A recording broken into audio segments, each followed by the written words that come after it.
Welcome back, dear listeners. This is Take Two. Welcome to Pineapple Pizza Podcast, where we discuss mythology, cryptozoology, and urban legends. It's an interesting combination of flavors. Weird, but it works. Today's special is not Japanese cryptids like I have listed on my board, but actually greco-roman cryptids. And I am your very weird and disorganized host, Emily. And I'm Ashley, and I am also weird and disorganized. And I'm Lindsay, and same. We make quite a team. And yet somehow we all managed to get here at the same time. It's all right.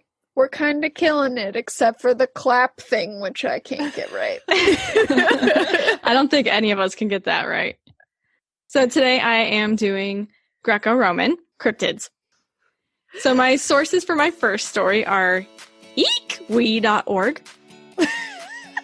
And for those of you that may not be familiar with eekwe, it's eekwi.org. Go ahead and tell me how to pronounce that anyway, but the way that I did. AroundTurin.com, VisitMuseum.com, ItalyMagazine.com, Britannica.com, and Wikipedia. So first we're going to head to Lake Como in Lombardy, Italy. And this is a beautiful Y-shaped lake. It sits in the pre-Alpine mountains just north of Milan, and it's near the Italy-Switzerland border. So it's not technically in the Alps, the big mountain range, but it's set in hills that are big enough that you would look at them and go, that's a mountain. But it's pre-Alpine. Baby mountains. Baby mountains. Mini mountains. Mm-hmm. Oh, many mountains. It's like when you have the waves in your hair and then they're just little bitty waves at the bottoms. Bring your many waves. Yes. The baby waves. My baby waves. My baby waves are a-tingling. So this lake, it was formed by glaciers thousands of years ago, and it currently has an area of 146 square kilometers, which for those of you who don't speak kilometers, that is 56 square miles. Thank you. You're welcome. I don't speak kilometers. I definitely don't speak square kilometers. Lake Como is the third largest by surface area in Italy and the fifth deepest in all of Europe at over 400 meters deep, which is 1,300 feet. Dang. So it's deep.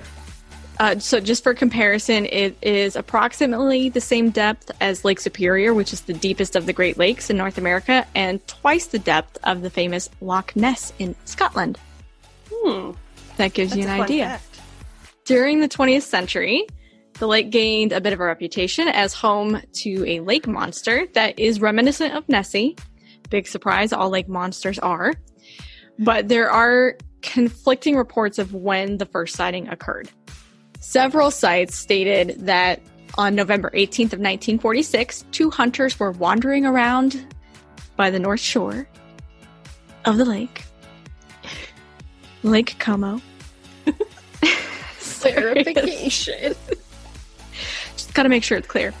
When they spotted something that was near the water. So they see this thing that's moving around, and it's a creature like they've never seen before. It is 10 to 12 meters long, which is 32 to 39 feet, with reddish scales all along its body, which I can imagine you're kind of going, that does not look terribly familiar. Pretty sure I didn't see that in any of the Autobahn magazines. So these reports claim that the hunters fired at the creature, which, of course, rapidly swims out to the middle of the lake, and then it turns at them, and it's like it gives them a little bit of a fuck you, and disappears. Well, they deserved it. They were just like, what's that? Don't know. Shoot it. Yeah, it swims out there. It's like, you suck, and then dives under the water. It flipped him off. The same thing. God. Can't really blame it. No. I mean, from what I understood, they were just firing to scare it. They weren't firing to shoot it. A likely story. Yeah, right. They're hunters. Yeah, you're just out here to scare everything in the woods. Totes. The other potential first report occurred in 1949. And this is from a fisherman who claimed that he had seen something he also couldn't explain. So either way, the earliest known sightings date back to the 1940s.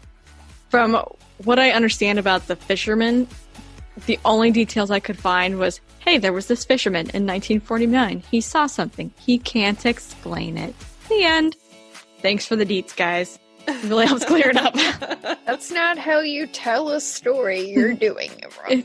This is how you're starting your story out. There's a guy. He saw a thing. He don't know what it was. The end. Beginning, middle, end. Payoff is important. And in Ashley's story, climax was really important.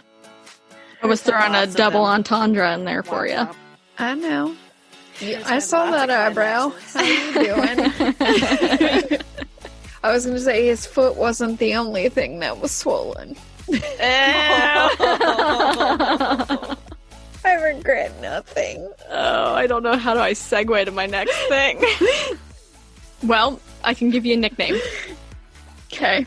So, following these sightings, the creature of the lake became known as Larry. Larry? Aw. Larry. That's Larry cute. the lake monster? Larry the lake monster. It's short for Lariosaur or Lariosaurus. Oh. I just liked that it was named Larry. That's Larry really was cute. cute. Larry is cute. It's a very un-Italian name. Well, but Lariosaur. Larry!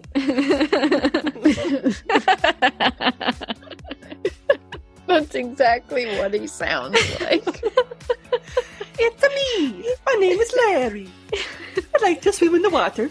We're gonna have to create some kind of little Larry the Lariosaur, like, logo. And it's gonna say, "It's me, Larry." He has a little mustache. Yeah. Definitely. He can have a little tool belt for his, Oh my god. his plumber tools. I don't know what that thing was. Larry. I feel like he's as unexcited about his name as Swollen Foot was about his. So that's an interesting name. Where'd you get it from? Let me tell you, I actually have a story for you about where it came from. Good.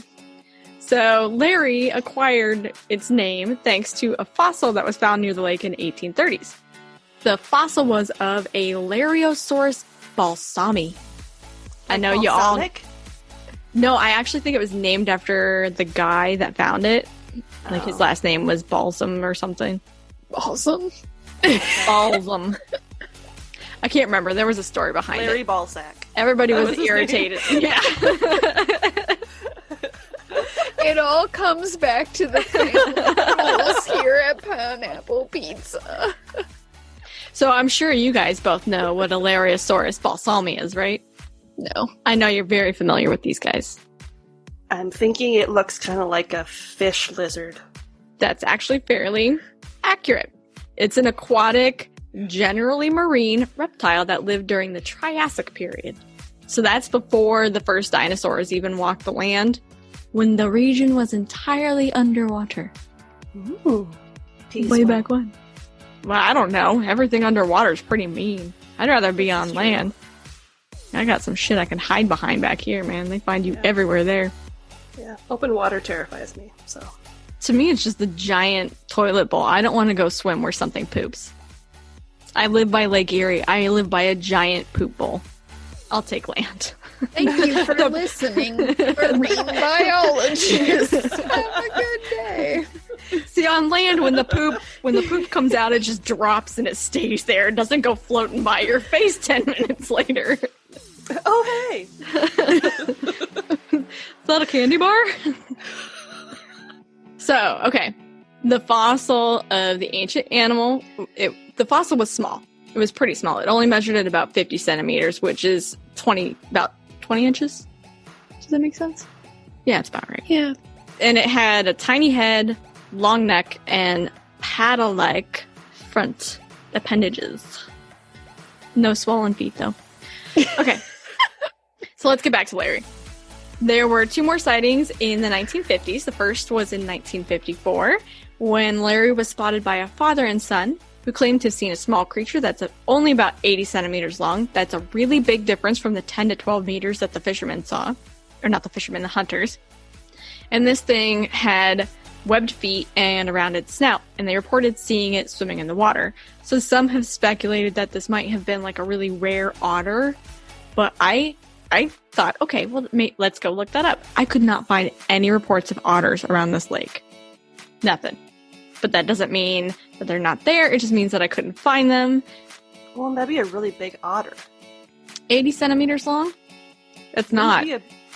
Well, 50 centimeters is about 20 inches.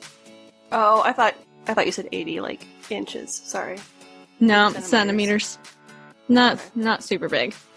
It's probably about, 3 feet long? It's probably about an otter's length. It's a toddler's length. A toddler's length? You measure in toddlers? They're about yay big. Toddler size. So how high do you want me to hang this on the wall, honey? Oh, I don't know. 2 toddlers? 2.5 toddlers? 3 toddlers. Half I gotta get the letter out. All right. So I don't know if it's an otter. I couldn't find any reports of otters, but that doesn't mean they're not there. It's about the right size. And the thing had a rounded snout, so maybe. 3 years later, a diver in a bathysphere said that he'd seen a strange creature about 100 meters below the surface, and that's 328 feet. So he was diving. Anybody have any questions so far? Nothing like... what's a bathysphere? Thank you. I was hoping for that question. Like a giant, hamster ball, or what is it? Essentially, yeah. Yeah. So, what is a bathysphere, you ask? That's a good question. I don't have that specifically written into my notes or anything. Well, that's good. This is very off the cuff. This is just common knowledge from my brain. Yep. No, I when I was reading it, I was like, what the fuck is that? So I looked at what the hell is this thing? It is a spherical steel submarine thingy. It's a submersible. Yeah. And it could be manned or it could be unmanned, and it's meant for deep aquatic observations. So somebody was down inside of it. I don't know what exactly they were looking for. I couldn't find any records of why they were down there. But regardless of the original purpose of the dive, the diver inside saw something unexpected that day. Or was it? So what time period did that happen? This is 1954? Okay. Wait, no. 1957. Okay. So apparently they were still using crappy-ass bathyspheres in 1957, but it is Italy, so fascism, whatever. Whoa. How do you really feel? Sorry. Fascism will set you back, so don't do it, guys. So, when he was down there, he described an animal that was roughly 2 meters long, so that's 6.5 feet. So I have come to recognize that I am not even 2 meters long. It's okay, I'm not either. I'm not even close, man. Remember last episode, vertically challenged? Not even close. She can't reach the top shelf, guys. Oh no, dude, I can't even reach the middle shelves. What are you talking about? It's like, you need to add a toddler. I do need to add a Emily toddler. and a toddler. At least a half a toddler. Not half toddler. Can we make half toddler step stools? I want to make you a step stool that's just like the bottom half of like a little toddler mannequin. Is it just like 4 feet pointing in it. different directions with some like toddler overalls on it? And a little white tennis shoes. Oh my god. Patent pending. No one steal that one. We're trademarking it. Emily and a half toddler's like tall. Oh, where was I? Oh yeah, he was describing the animal. Yeah. So it's 6.5 feet long. It has a head like a crocodile and reptilian feet. And that's about what he describes. Nobody gets into too much detail. I went through site after site after site. Nobody gets terribly detailed. They're just like, I saw this thing. It was weird. So then if it looked like a crocodile, did it have a really long snout? Or did it just have like the rounded snout? They don't say. It just says head like a crocodile. But it does kind of tie into one of my other stories today a little bit, so maybe there is something going on that we don't know about. Anyway, we'll keep moving on with this one. The last known sighting of Larry happened in 2003 when what was described as a giant eel was spotted in the lake, and it was roughly 10 to 12 meters long, so the same length as that original sighting. But some think that it may have actually been a school of fish, which would be interesting. But they are known, I mean, if you get a whole group of fish, the way that they can kind of their movement can be wave-like, right? So if it's up near the surface and it's kicking up water and you can't really tell that it's not one creature, one organism from the shore, you might not recognize that. So then was its body described more like slender and snake-like, or was it just kind of squat with like a long tail, but there was no anything other than the head and the feet, basically? The descriptions for this thing are all over the place. So that's a big part of why a lot of skeptics don't even believe in this thing at all. This is part of why it is a cryptid, because there's no real evidence whatsoever that it exists, and the descriptions range from, hey, this thing is 20 inches long, to, hey, it's 12 meters long, right? No, because I was going to say, because the one was super tiny, and the other ones are really big, and I'm like, so wait, what? One has a crocodile head, the other one has a rounded snout, one is covered in scales, the other one has reptilian feet, sometimes it has paddle feet, some describe it like an eel.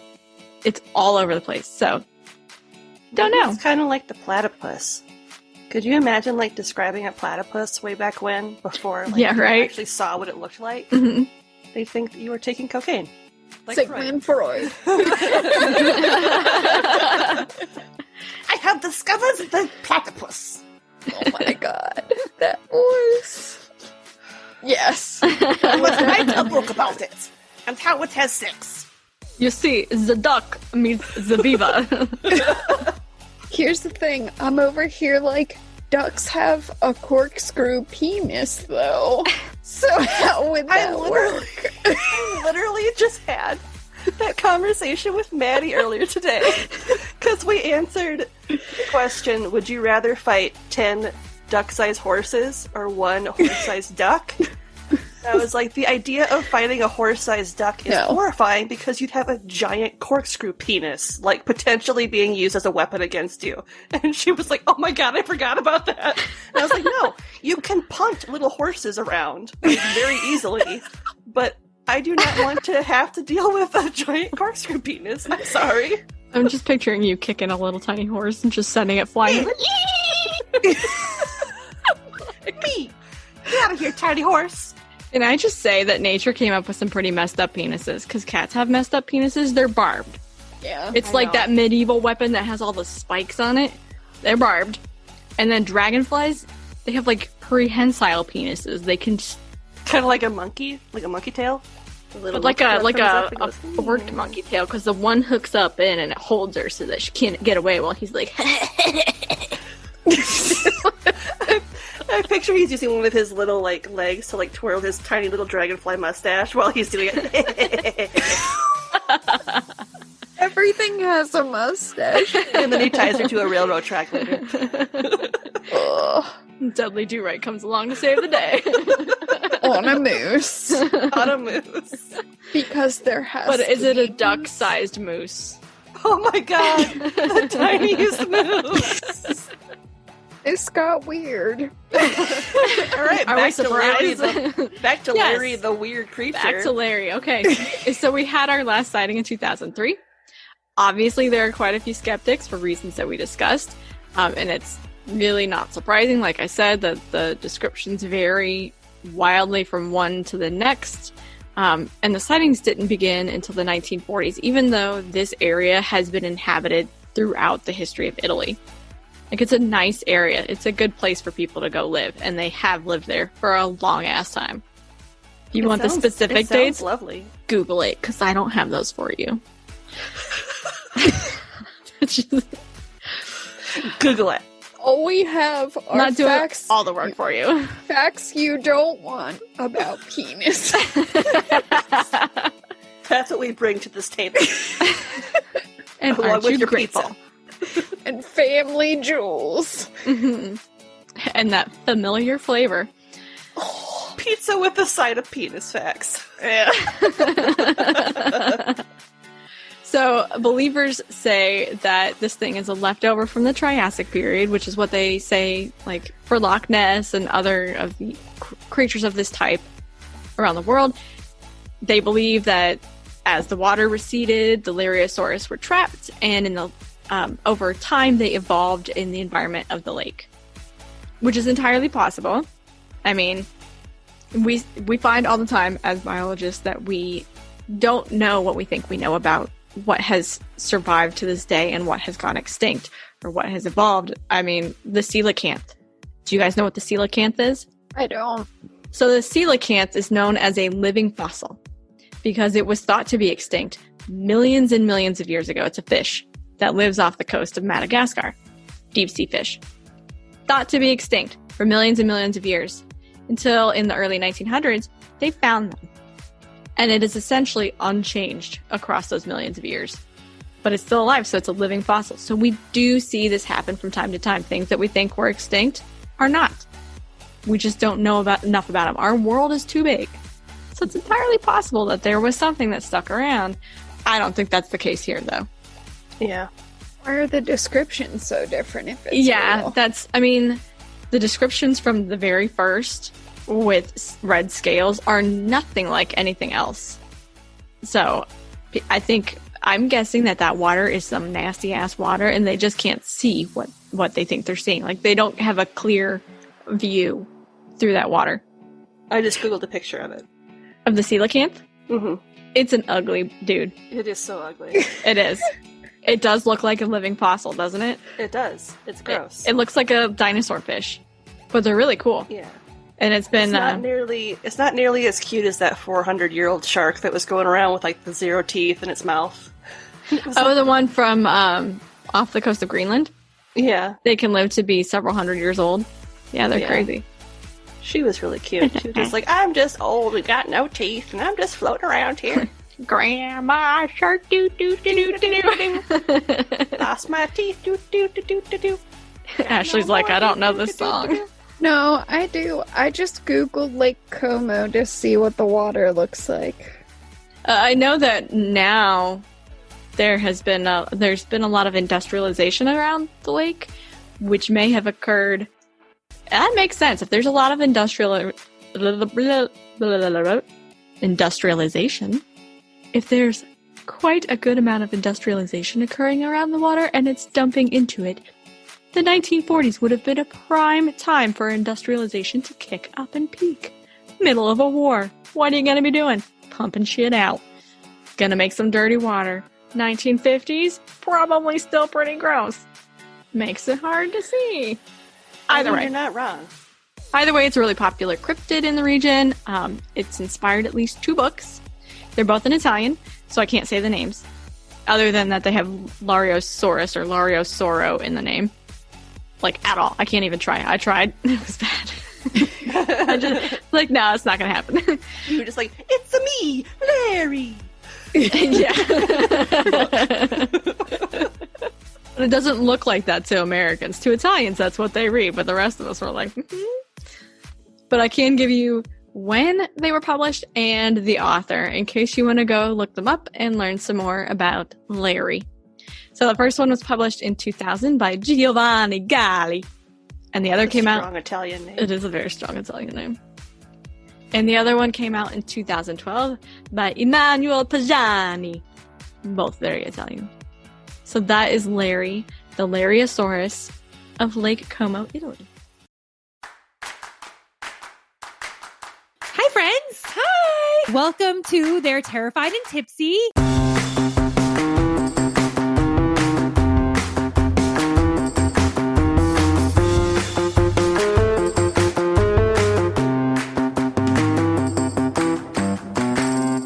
So I'll start. Okay. My name is Courtney. I love long walks on the beach, white wine, and I absolutely love scary movies. And I'm Stephanie. I also love long walks on the beach. I love white wine, but I absolutely hate scary movies. So Stephanie, Mhm. can I ask you a question? Please. Why in the hell would you want to watch scary movies and do a podcast on scary movies when you hate them? Oh, that's easy.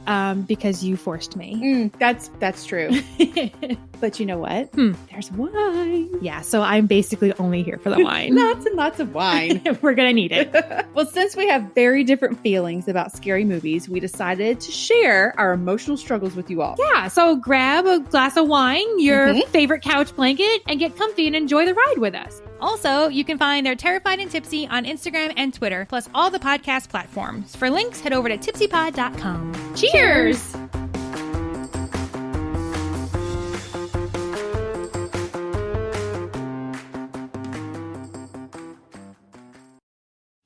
So now we're going to head to Sicily. Did I? Oh, yeah. Oh, I forgot I did this story. I'm so excited. I was like, Sicily, that doesn't sound right, because I was thinking I was doing the next story after this. It's like, ooh, this is a good one. Let me clean my glasses for this one. I got too excited. Oh my god. I got too excited. I sprayed it and I shouldn't have, and somehow I got my glasses. That's a skill. All right. So we're going to Sicily for this one. Some delectable tales about fairies. Ooh. What? Yes, this is so cool. I love this one. I wanted to do this one so badly. So my sources for this story are Britannica.com, fairylore.tumblr.com, barteredhistory.wordpress.com, Wikipedia, aminoapps.com, whatever that is, the oddmentemporium.tumblr.com. Sicily is the largest island in the Mediterranean Sea, and civilization goes back millennia there. I mean, it's been settled forever, since the dawn of man, almost. For several hundred years, beginning in the 1500s, Sicily was ruled by Spain. I didn't realize this. It was actually ruled, Italy got split up quite a bit. They were ruled by France and Spain, and I think one other, maybe Turkey for a while. Poor Italy. They weren't Italian for a long ass time. So in this time period that we're going over, they're ruled by Spain. Do you guys remember what was going on in the 1500s in Spain? What's the big thing Spain's famous for during that period? Oh, shit. Burn, you witches! Burn! No. Not a witch, not a witch. The Inquisition? Yes. So during this period, the Sicilian people were subjected to the same infamous Inquisition that led to the torture and deaths of so many people around Europe. Although I found out from a couple of podcasts and some other websites that the Inquisition methods used by the Spanish were not, the torture that they did was not nearly as bad as the British torture. The British tortured everybody, and the Spanish were like, we're not going to really do that unless we have some kind of evidence or reason to believe you're actually doing something bad. Which I thought was interesting. At least some people had some sense of human decency, ? Yeah. Weird, I know, right? I guess a lot of the Spanish Inquisition history was written by British authors. Well, yeah. So they're like, screw those Spaniards. Anyway, so yeah, Sicily, owned by the Spaniards during the Spanish Inquisition, and as was wont to happen with the Inquisition, people in Sicily were accused of heresy and witchcraft. Well, yeah. One group accused of witchcraft was known as the Donas de Fueras, or Ladies from the Outside. Unsurprisingly, with a name like Ladies from the Outside, the covens were overwhelmingly composed of women, who were generally not considered to be super well off, even by peasant standards, so these were poor women. Each group was composed of between 5 and 12 people, but not all of them were always human. Because familiars. No. No. Good guess, though. So, interestingly, the name that's associated with the group and with the Inquisition was actually the name of the fairies that they spoke with. And each group had a leader, which was often a fairy. Oh, cool. And there could be multiple fairies in a group. It could be like 50-50 humans, fairies. The leader was known as Queen of the Fairies, the Greek Lady, or the Wise Sibyl. The leader was always considered to be either a beautiful, youthful man or woman that would be dressed in red, black, or white. So they had taste. Despite their beauty, there was usually some kind of tell that gave away their non-human status. So these were things like pig's tail, that corkscrew coming into play again there, huh, Lindsay? Mm-hmm. Some had hooves, some had cat paws, others had strangely rounded feet that remind me of the movie The Witches. You Toby.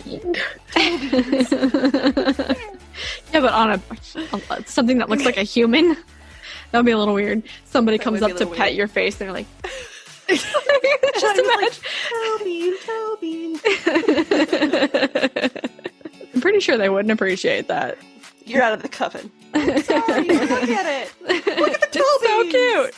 So these beautiful fairies would pick and choose the people that were generally women that they wanted to reveal themselves to, and these people were they were considered by the fairies to possess sweet blood. I don't know if that means they were good people, if they were just, you know how some people think that kids have a certain sixth sense, that they're more receptive to things. I'm kind of wondering, maybe that's what the sweet blood was, that they're more receptive to the fairies? I don't know. More open to... They're more open to some of the experiences that are to come, which I think Ashley's going to find some of these interesting. Oh. And I'm sorry, I feel like I interrupted you. You said some of them had, like, rounded feet? Yeah. Yep. Oddly rounded feet. So, like, no toes. Like the witches. You'd fall over. Walking would be hard. Walking would be hard. But we'll get to it later. They fly. Okay. Okay. They're Fair fairies. enough. Of course. Fair enough. So there was one woman she was interrogated by the Inquisitors, and she told stories of her encounters with the fairies. She said that once they had made contact with their chosen humans, they would take them to Benevento. I want to say Bienvenuto every time I see it. It's Benevento, which was a town in Naples on mainland Italy. She claimed that when she'd gone, they'd flown there on... What do you think they flew on? A bird. Ashley, what's your guess? A unicorn. You're a little closer. It did have 4 legs. It was a magic goat. They flew on magic goats. Oh, that's the best. I want a magic goat. I mean, I guess with the horns that you can steer it. Thanks for flying on Goat Air. This is your captain. We're coming in for a landing. Get off quickly. They like to stop to eat. Abrupt stops. Okay, so they flew on magic goats, and when they arrived, they landed in this field, and it has a platform at the center, and it's got these 2 chairs. And on the chairs, on the platform, in the middle of the field that they flew to on magic goats, from Sicily to mainland Italy, we're talking, this is a trip. There's a beautiful woman that the fairies call the Queen, and whatever the hell this is, it's a red-colored teenage boy. Who knows what that means? Red-colored teenage boy. Is he legitimately red? I don't know. It's the devil. But he was the king. Teenage boy. Of course, he's the king. Swollen foot. Mm-hmm. If you know Swollen what I mean. foot, swollen head. So the woman was told that they would give her fortune, they'd give her beauty, and all the young men she would ever desire to make love to. But there's a catch. Yes. Nope. Sold. I don't care what the catch is. Yes, please. Beauty, wealth, yes, young men. Mm-hmm. She could no longer worship as a Catholic. That's the catch. She had to worship them instead. That's the best deal ever. You mean I don't have to go to church 4 times a week and have them tell me that everything I do is a sin? Dang it! I don't know if I could take this deal. Best deal. Sorry, Catholicism. Your religion's hard. You I don't know. have to kneel every 2 seconds? Yeah, especially Catholicism in the 1500s when they're literally burning people. So she agreed. Big surprise. She agreed. They ate. They danced. They, there was a group of them and they did some things. Orgy. Oh, yeah. Nice. Apparently the fairies were known for their raging orgies. So. Listen, it sounds like a good time to me. Mm-hmm. And apparently the fairies held up their end of the bargain. Everybody was pretty happy. And so that's her story. There are also others that reported the same thing of going to Benevento. I'm going to say Bienvenuto every time. Benevento. And everybody describes it as though it's a dream. Like they didn't go, almost kind of like they astral projected. Like their physical body didn't go, but they were there. With the magic flying goat. With the magic flying goat. They astral want projected one. on a magic flying goat. I want one of those goats right now. That makes me wonder if the goat is actually astral projecting too. If it's like astral projecting together and that's how it flies. You're like twinning astral projection with a goat. And you're just like, hey, what are you doing here? I don't know, what are you doing here? Let's go together and find out what's happening. And the goats I'm on my back. The goats are like, everybody thinks I'm just some idiot. But here I am, super enlightened. Check me out. You're heading to an orgy. So Yeah, a really good orgy with no Catholicism and no burden people. Yeah, it sounds pretty sweet, doesn't It it? sounds perfect. and they're in this nice magic field, so he's probably like, sweet, I can just graze while they're doing their thing. And then we'll fly back. It'll be great. Makes me feel like they could only do that in the summer, though. Out in a field. Although the bugs, man. Yeah. Sucks outdoors. Like, why? Because fairy orgy. There you go. That's fair. So the Fae didn't only visit the one town that they take everybody to. They didn't only go there. It's apparently a town that they changed the name of because the town name before meant that it was like cursed and evil, and they're like, well, we got to get rid of this bad idea, so they changed it to something that means it's super good. Like, I wonder if we cursed ourselves here. Let's Fairy orgy rebrand. So the Fae, they were also said to pop up in Sicilian towns at night. So they didn't just go over to mainland Italy. They'd hang out in Sicily. And they'd always be in groups of 5 or 7. And they even brought their own music like any good partier would. You're like, I need to bring my own tunes. So they bring this lute-playing fairy that accompanies them as they freely walk into people's homes and chill with the families and their babies. But from what I could tell, anybody who doesn't already know the fairies, who hasn't been accepted by the fairies or chosen by the fairies, doesn't actually see them.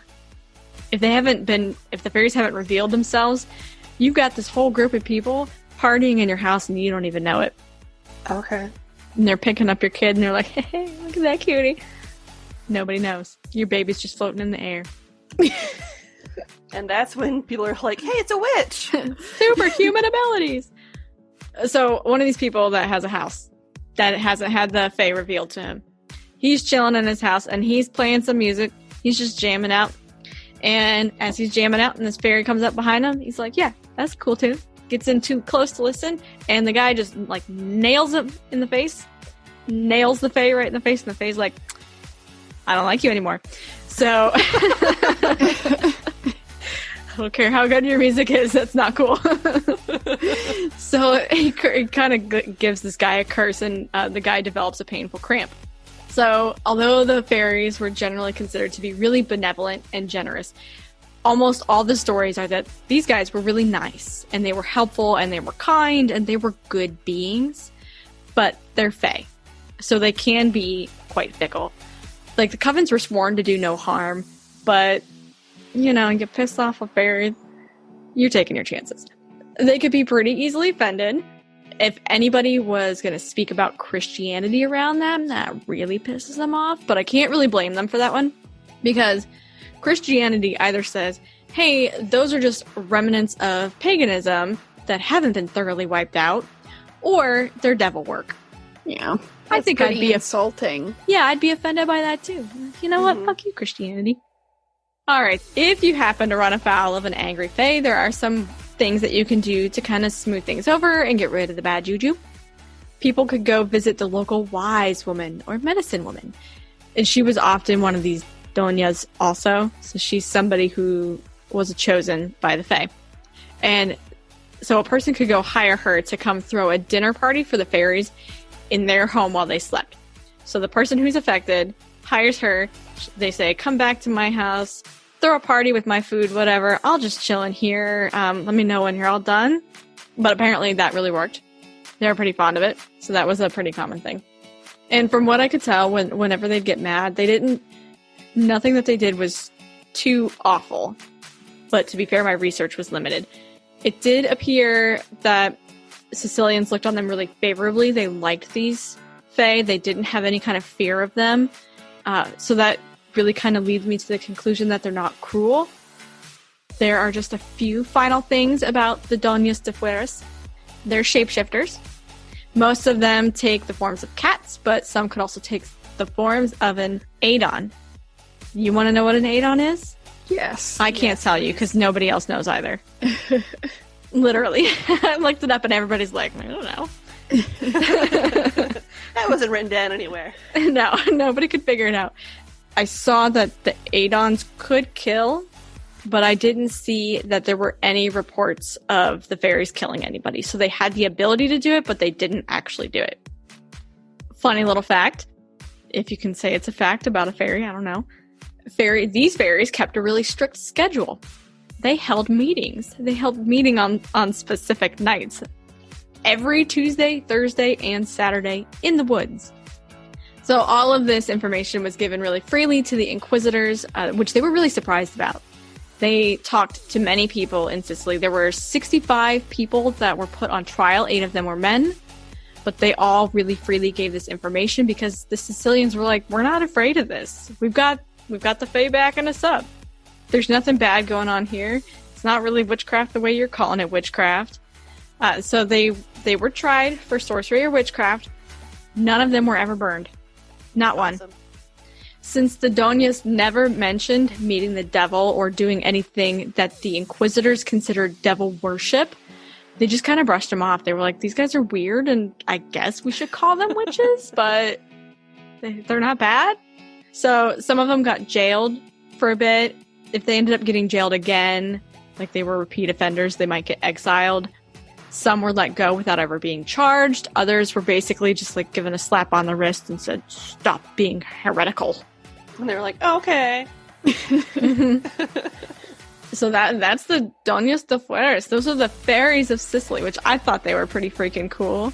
I had never heard of Italian fairies. I mean, it makes sense. There are fairies all over and mythology everywhere, and it's not like ancient. This was something that there are a lot of records of these women and their worship of the fairies. Like, it's all of Sicily was like, yeah, cool, come on in. We got fairies here. There's sweet orgies and flying goats. Sign me up for that. I wonder if they had to use goats because nobody ever shipped horses over to Sicily, and they're like, yeah, this is the closest thing we got. Totally joking. I'm just over here like, goats can jump really high, so maybe they just leap really hard and that's it. They just coast. Goats are also jerks. I like goats. They're mean. They I can like be pretty goats. mean. My thought process was, well, they're probably easier to wrangle and sexier than a mule. Like a fine mule isn't as cool as like Sexier. than a mule. like a flying goat. Well, I mean, you've got like the goat-headed gods all throughout history and things like that. That's true. As some form of fertility god. And you think about like satyrs and stuff Yeah. in mythology. I like That's a good goats. point. That's a good point. See? Lindsay coming in for the win! Yeah, I just picture like they did have some men, and although to be fair, they're Sicilian, so they're Italian, so they're probably on the shorter side, but I was picturing like some big ass 600 not 600 pounds, 6 foot tall dude on this tiny little goat trying to like fly through the air. Yeah, but it's an like fat astral man on a projection. little goat. You just Tommy Boyd right now. It seemed appropriate. I'm sorry if I ruined the fairies for you. It didn't. Let's be honest, those guys were probably the size of Richard from Tommy Boy. So much more doable, like Yeah, probably. weight capacity wise for a goat. Yeah, that's true. Those poor goats are probably like, eh. We're not as aerodynamic as I would like to be. So I have one more stop for us on our delicious culinary tour. And for this, we'll head to Cyprus, Ooh. which is not technically Greece, but we'll get there. Just a minute. My sources for this were cryptopia.us, Britannica.com, historyandmyth.com. I read that wrong. Cyprus travelers. I thought it said cryptis travelers. I was like, what the fuck is a cryptis traveler.com. Biologyonline.com. Yes, I found this on a biology website. Destinationtruth.fandom.com. All right.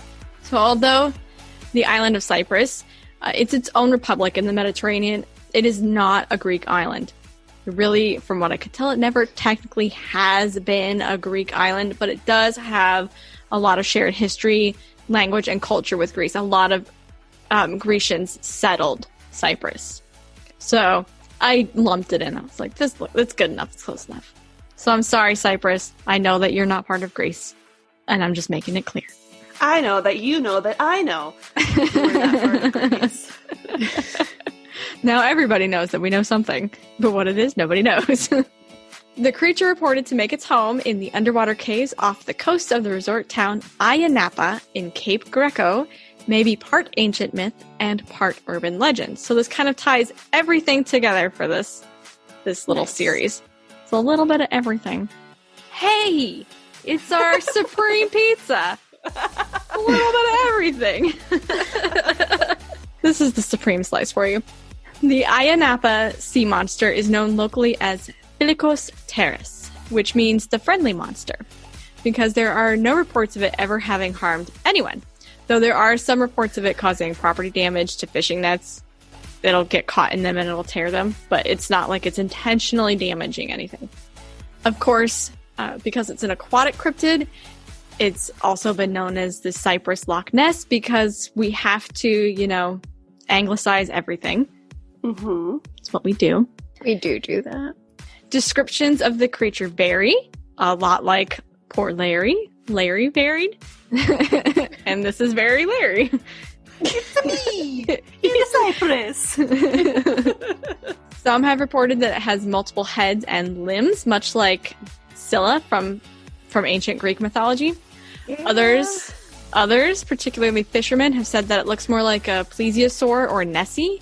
And some people have even said that it resembles a crocodile. Does any of this sound familiar today? It's Larry's cousin. Yeah! So we'll hit on all of these. So for those of you who might not be familiar with one or both of these creatures, I'm hoping you're familiar with a crocodile. If not, go out and get a freaking book, dude. I'll give you or a brief... Google it. Yeah, Google. I'll give you a brief description so that you can picture it. Google it, Larry. Come on, dude. Just Google it. So Cilla. Cilla was this woman thing that lived in a cave. She had 12 legs that were like tentacles and 6 heads on long necks. Her heads each had 3 rows of sharp teeth, and her loins were, quote, girdled by the heads of baying dogs. She just sounds like a delight. I mean, I'd swipe right. I'm just kidding. Was it the baying dogs? You're like, yeah. I was like, yeah. So that's a Cilla, folks. We'll bring it back a little bit. Let's bring it back. A plesiosaur. A plesiosaur, on the other hand, was a real animal that lived between 208 and 66 million years ago. It was a marine reptile, much like the Lariosaurus, but bigger. It was a lot bigger. These were up to 15 meters, so they were 50 feet long, and they had long necks and flippers for their front appendages, just like Larry. So those are the two that this thing has been compared to, which vary just a little bit, 12 legs, whatever, flippers for feet. Those are definitely the same thing, right? Dog loins, whatever. It's all good. I mean, we all have that stage in our life at some point. No. Puberty's a bitch for everyone. At some point, it's barking at somebody. We know we've all had that day where it's going, get away, don't touch me. Ashley's like rubbing her arms to comfort herself. I'm actually digging my nails in so I stop laughing. Oh, okay. Okay. Filikos Teras. So apparently, Filikos Teras, the friendly monster, gets spotted quite a lot, which really isn't that surprising. There are a lot of tourists from the island that specifically go out to seek it out. But even with all of these supposed sightings, I wasn't really able to find a whole bunch of direct eyewitness reports of what they experienced. And there's definitely no video or photo evidence of its existence aside from like the typical overly blurry ones like Sasquatch running through the woods type things. But, 18 legs, 12 legs, whatever, just floating through the water. And how would you know what you were looking for if the differences are, well, it could have like 1,000,001 heads with 3 rows of teeth and like dogs bubbling underneath because they're barking underwater, or it's basically the Sinclair dinosaur with flippers. I just imagine it had to be so uncomfortable for her to sit down. Like, you have to always lay on your side with that many legs and dogs up in there. Like, you cannot sit down. You definitely aren't doing the splits. Did she have any arms? I think it's all legs. Or was she just like an octopus? So from the pictures that I've seen, they draw her with like a human torso, but I don't know. Like, it varied. The descriptions were that she had a whole bunch of legs, but they draw her with a human torso. Ashley might know a little better. I haven't seen a lot of pictures. I'm mostly just familiar with the scene in the Odyssey where they have to go between Scylla and Charybdis. Yep. And there were also a lot of comparisons to Charybdis, but Scylla was the more common one, so that's the one I stuck with. Especially because I didn't want to describe all of Greek mythology. It's all good. Odysseus chose Scylla, and her head's picked off some of his dudes. Lindsay, if you want to Google a picture, it's Scylla. So there's really no evidence of the friendly monster. There are ancient descriptions of a creature, which was often depicted on vases, but from what I can tell, these are basically the descriptions of the Scylla, which was definitely not friendly. But these sightings do go back to ancient times in that region. So it could be this thing that's just it was an ancient myth that stuck around and kind of morphed throughout time. That's why it's kind of like part myth, part urban legend. There's a villa in Paphos, Cyprus, that was built in the 3rd century BCE, so that's before Common Era. So that villa is still standing, and it contains a mosaic of Scylla, which that may have continued to kind of inspire that belief of the creature throughout the centuries in that area. But apparently, this is so popular in Cyprus that the government is actually pretty interested in Filikos Teras, and there's debate about whether they want to determine its existence. A lot of people say they've been spending money to go out and look for it, and the government's like, no, we're actually doing something else. We're looking for a crocodile. Why the confusion, you might ask? 2 very different things. Well, beginning in 2005, people in the city Limassol reported sightings of a giant sea reptile, though it may have just been a crocodile that was illegally released. So the Ministry of Fisheries and Marine Affairs did go out in 2008 to try and capture it. They waited 3 years, Makes sense.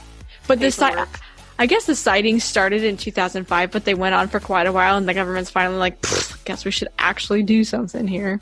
Typical government, right? 3 years later. So they thought that they'd go out and they'd find some kind of sea snake, but they were never able to catch anything, especially not what people were describing. So the government, big surprise, doesn't find anything. Not terribly useful. In episode 13 of season 4 of Destination Truth, the crew, have you guys ever watched Destination Truth? No. Josh something. I don't know. I've watched the show, but it's been a long time. The crew in this episode, they go in search of it. They're really interested in it. And they interviewed locals and checked out the underwater spots that were recommended. So they actually got stories from people who said that they'd seen it or that they'd heard of it. And this is the best place to go look for it. So while they were down there, they found fishing nets that appeared to have been chewed on. And they did have something pull on their underwater camera. After analysis, though, it was concluded that the locals may just be seeing a basking shark and mistaking it for a cryptid. Do you guys know what a basking shark is? I don't. Okay, so the basking shark is like I think it's the biggest shark, right? No. That would be the whale shark. The basking shark is like the second, right? Oh, okay. It's the second largest living shark. Yeah, but they don't eat people. They have really big mouths. They're the ones that have, like, the wind turbine-looking mouth. Mm-hmm. Yeah.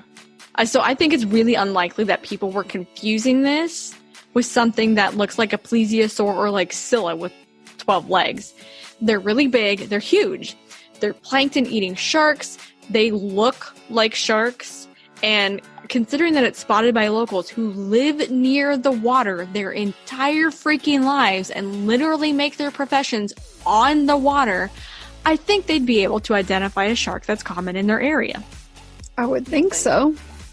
They probably can recognize, hey, that's a basking shark. Yeah, that's terrifying. Another reason why I don't like open water.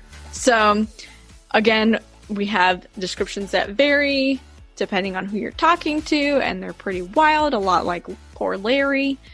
What we just don't know. Is Filikos Teras a real creature? It could be. It could be that we're confusing it with something else. It could be a crocodile that's in the area. Although these sightings seem to go back much, much longer. So I don't think they live that long. Crocodiles? Yeah, how long do they live? 30, 50 years? Well, I would say they probably don't live 2,500 years. They don't. No. They definitely do. Yeah, since that's about how far back this history goes. Well, no, but I'm just saying, like... Yeah, they can live to be decent ages, They but can live to be 100 years old. Yeah. Mhm. 70 What to kind? 100. But these sightings, from what I could tell, they've been around since the area has been settled, much like the Sicily and Larry and the Donas de Fueras. So that's why, I mean, again, it's a cryptid. We don't have any physical evidence, even if there are loads of sightings. There are plenty of people who believe in it. Obviously, that region is not going to go out and actively debunk this because they have a whole tourism industry built around it. Hello. You trying to get up in on this action? I have a friendly kitty. I heard it earlier. I was like, there's a cat. So those were my cryptids for today. That was your very fishy taste of greco-roman cryptozoology. You are getting very friendly. Is it all the fish? You just wanted to be up here because of the fish, huh? Yeah, no. Sorry, Emmett wants to be a part of everything. So does anybody have anything good to talk about before we close this episode out? I feel like I thought of something and then I forgot what it was. I know the feeling. Mine's when you not get old. good. Yeah. Yours isn't good? Well, it's not a good story, but I like it. So I got a new phone case. Ooh. It's Black Widow. Oh, is on a that what that stained is? glass window. Very Like nice. Well, I'm pretty stoked about that. My old one was really scratched up and it was making me sad because it was Baby Yoda. Aw. Did I ever tell you guys about the time my butt broke my phone? No. No. Chill out, Emmett. Sit down. You're knocking things around. So, 2 years ago, Joel and I were hiking, and I got up and down these rocks, no problem. But once I got onto flat ground, I slipped and fell on my butt. And in my back pocket was my phone. So my butt broke my phone. Bad. I could not use it at all. So I went like a month without a phone, which sucked. Took it to a repair shop. Took a month to order it because it was a special screen. Finally I pick it up. It's like $100 to get it fixed, which is great on a phone that probably cost me $100 in the first freaking place. Yep. Get home, get out of the car. It falls and shatters on the ground. Oh my god. As you might well predict, there were some expletives coming out of my mouth. I'm sure my neighbors were like, God. what is wrong with that chick? Oh my god. That's like when I had my windshield replaced. So, in the spring, there's always road construction in Minnesota. Like, it's a There running is joke. here too, believe it or not. It's just a running joke. There's 2 seasons, winter and road construction season. I was driving to work one day in a construction zone, and this truck in front of me had kicked up this huge rock that made a big crack in my screen, In your windshield? in my windshield. Your screen. Yeah. Your car screen. My car screen. And so, like, I was like, this sucks. So I called and had it replaced, where they come out to your work and they fix it for you. And that was, like, right before Memorial Day weekend. And the only reason I remember that is because my husband's young cousin was staying with us for a few days over the weekend. And as we're driving back from dropping him off at home, not even 2 days after I had replaced the windshield, a truck in front of me kicked up a rock and it smacked my windshield, literally in almost the exact same spot that the first thing happened. And I audibly, like, gasped super loud and went, no.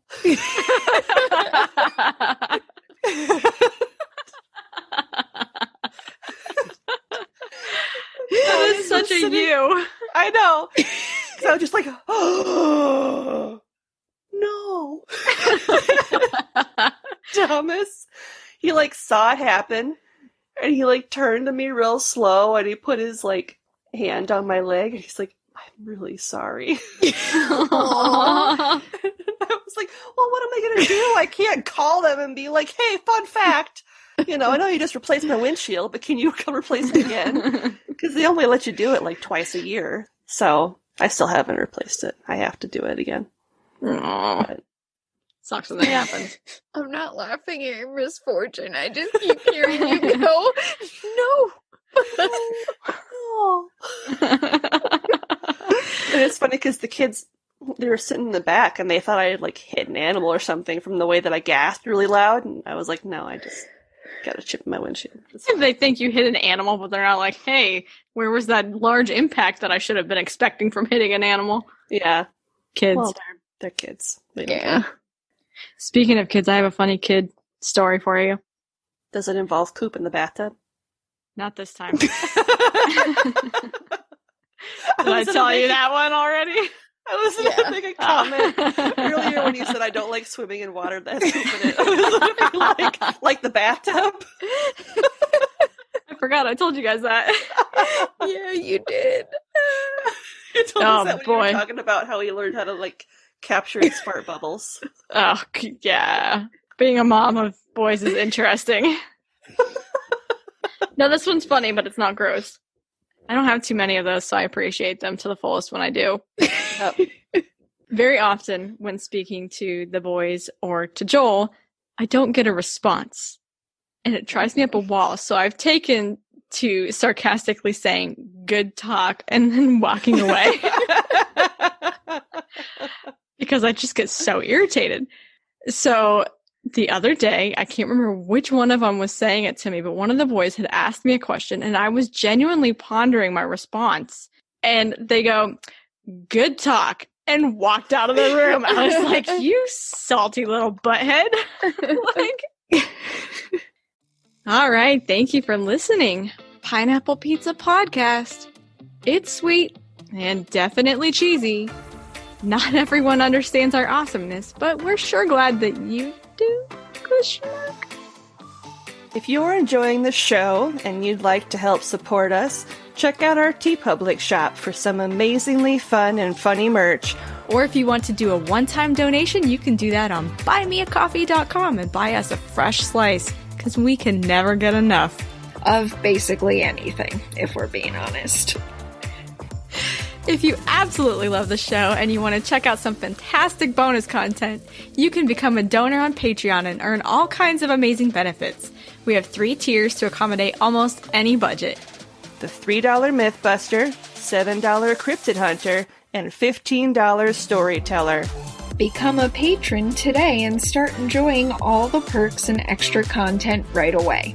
Don't forget, you can find us on Twitter and Instagram at PineAppPizzaPod. That's PineApp Pizza Pod. You can also send us questions, comments, and topic ideas at pineappizzapod@gmail.com. Remember, there's the 2 P's in app. Otherwise, you're emailing someone else, and I don't want to be held responsible for that. Thanks for stopping in for some deliciously weird morsels, and just remember, no matter how you slice it, You're awesome. And we love you.